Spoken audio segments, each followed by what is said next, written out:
Hey everybody, Anthony Dodge, the American Outsider, the Model Train Outsider here with a mail call. Got 2 parcels today, so I thought I would share them with you because isn't that what we do in this community? And this is the small box. So I'll get to this one first. This is the more exciting and one definitely related to this channel. So let me put this over on the table and open and show you what I got. Alright, so if you look at this big box, you can see it is from my shop, Modellbahn Shop Lippe in Germany, so you know this has to be good. So let's get right into it.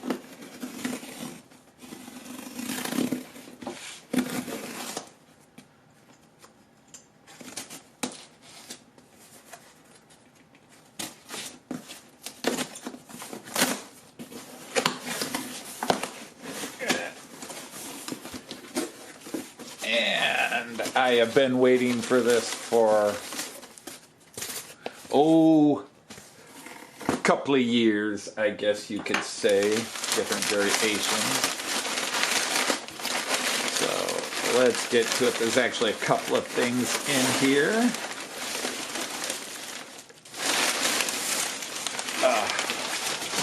So let me throw this out of the way, and hopefully the little thing I'm after is still in there. But here is what I have. So I'm trying to aim this into the camera and get it out of the light. This is, and if we can get that to focus in there quickly. Alright, this is number 59897.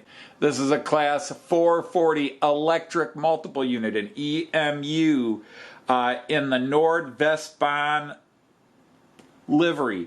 And Joyce and I have ridden these a few times in our days in Germany with students and without students. Although we normally rode the Lindt Class 648, we've ridden these as well, and I'll even post a picture after Joyce and I just got off of one. I believe that was from 2017. I'll share that picture. Alright, now I'm going to do a whole video on this later.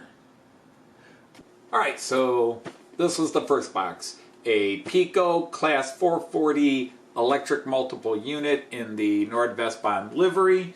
And the only other thing in the box was this, which is some lubricating oil for my trains, because I'm running low, so what the heck, since I was making an order. Alright, so let me show you the other mail call, and that's over there. Right there. Alright, so yes, I bought a 3D printer. Now, if you have been a follower of this channel for a while, you will know that I actually bought a 3D printer about 1.5 years ago.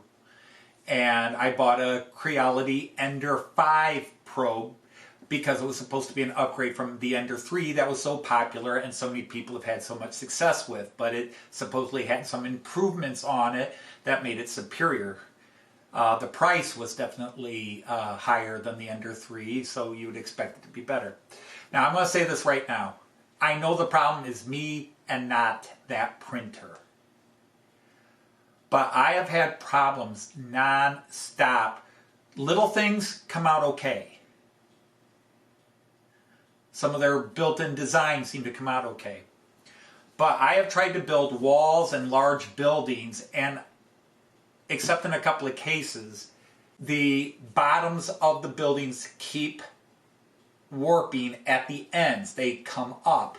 And I have read all the different causes of this. The temperature is not right, or it's cooling too fast, or it's not cooling fast enough. The layers are cooling at different speeds. You need to have it in a self-contained environment that maintains temperature of the air, no breezes blowing through it. It's got to be in a consistent environment. You need to check your filament. You need to check your filament settings, temperatures of the bed, temperature of the... and I've keep adjusting, and I keep adjusting, and I keep adjusting, and I keep getting the same problem. I got so frustrated with it, I haven't done a 3D print in months and months and months. I think the last 3D print I did was before I went to the UK last year. I definitely have not done any 3D printing since I've been back from the UK, and that was June of last year. So anyhow, I went and bought a Mingda Magician, Mingda Magician Pro. This is the highest level of the Mingda. And I'll be honest with you, I never heard of Mingda until Sam's Train got one last year. He got a Mingda Magician, and I think he got the basic level. And he was quite happy with it, but Sam wasn't going to sway me one way or the other.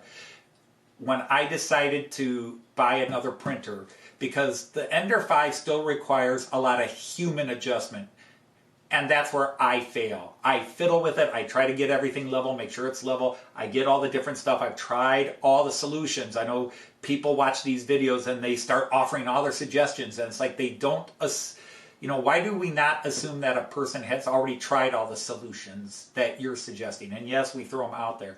But I have tried hundreds of solutions and I still keep having the same problem. And yeah, I know in the end it's me, because hundreds, if not thousands of people have an Ender 5 and they're making beautiful prints. But whatever it is, I'm not getting it right. And so this particular model has a, takes out a lot of human error, at least according to them. And the reason I bought this is I went on Amazon and was just looking at 3D printers, and I don't buy something, especially of a technical nature, unless it gets a 90% or higher 5 or 4-star rating on all the various third-party sites like Newegg and Amazon Shopping and so forth. And I also like to see that there are hundreds of reviews on it. And the problem is none of them have that combined 4-star and 5-star rating where it's 90%.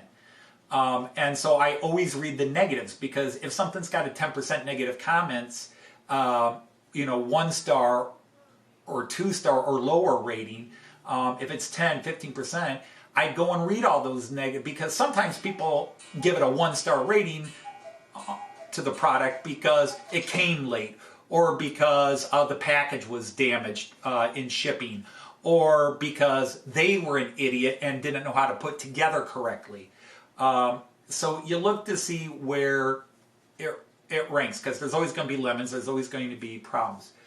But I got overwhelmed, because no matter what printer I looked at, and I gave myself a wide latitude of a budget. I took train money away. I took train money away to buy this. This was a locomotive, but I was willing to give up the price of 2 or 3 locomotives to get a really higher end quality printer if the rankings convinced me to do it. I looked at Flash Forge and their self-contained ones, but there were issues with the Flash Forge that many people brought up where I saw it as a consistent issue, even including the fact that even though it's self-contained, if you try to add a filament, a PLA filament, you have to open up the self-contained unit, so the self-contained unit no longer functions. You have to use certain, it's not set up to take PLA filament rolls. So anyhow, I got overwhelmed and just talked myself out of not buying anything, and just, you know, either try to figure that thing out, and I just not in the mood to try to figure it out anymore. I spent months constantly doing prints and having prints fail. So anyhow, I looked up this one, and this one was highly rated in all the tech magazines. This was the highest rated one in all the tech magazines that either specialize in 3D printing or just in general, and even websites like CNET and so forth. When they talk about printers, this was constantly one of the ones they raved about last year. So this is what I bought. So this is a Mingda Magician Pro, their highest level. So I suppose you could go to the Mingda site and look up how much I spent on it. So I'm not going to take this all apart in front of you and do it, but I will probably try to put it all together and then stick it at the end of this video. I'm getting 10 million texts all of a sudden. But be that as it may, it does come fairly together out of the box. But what I like about this is it has a lot of idiot-proof functions in it. Self-leveling, self-guide. It's got the new extruder, it takes all kinds of filament. And people saying, well, why don't you go with a resin printer? They're better anyhow. Yes, I agree, resin printers are better. But I have nowhere here to vent a resin printer, and I don't have an exterior place to put up a resin printer. I'm not going to go running out in the middle of winter into my freezing garage to run a 3D print on a resin printer. There's nowhere to vent it here. The fumes are very bad for you, and there's all kinds of toxins in all the different things, not to mention all the different washes. Yes, they're better, but to me, the extremely higher quality, smaller prints aren't worth the toxins. I've got 2 people in this house with asthma, and I've got a toddler grandson, and I'm not going to risk exposing them to any of those toxic fumes, residues, or anything else. So a filament printer it is for me. So I'm going to go ahead and put this together and then just show you a picture of it. I'm not going to do a print because I'm going to really read the instructions carefully, because I'm one of those people that do that. And just show you what it looks like when I'm done, and then somewhere down the line I will try to do a 3D print. So, for you, back in a second. For me, probably half an hour or more. Alright, so there is the monster all set up. It is a huge print board. It's 400 centimeters by 400 centimeters by 400 centimeters. So about 15 inches around. About 16 inches around. So anyhow, back to me. Okay, so there you have this rather prolonged mail call for just 2 boxes. My Piko Class 440, which again there will be a review video coming up after this, and my new Mingda Magician Pro 3D printer, which again I will have to do more research on it and mess around with it before I put anything on YouTube that I've done with it. So if you stayed with me this long, thank you as always. And from the model train outsider, the American outsider, I will say Auf Wiedersehen, tschüss, and happy trains. Take care, everybody.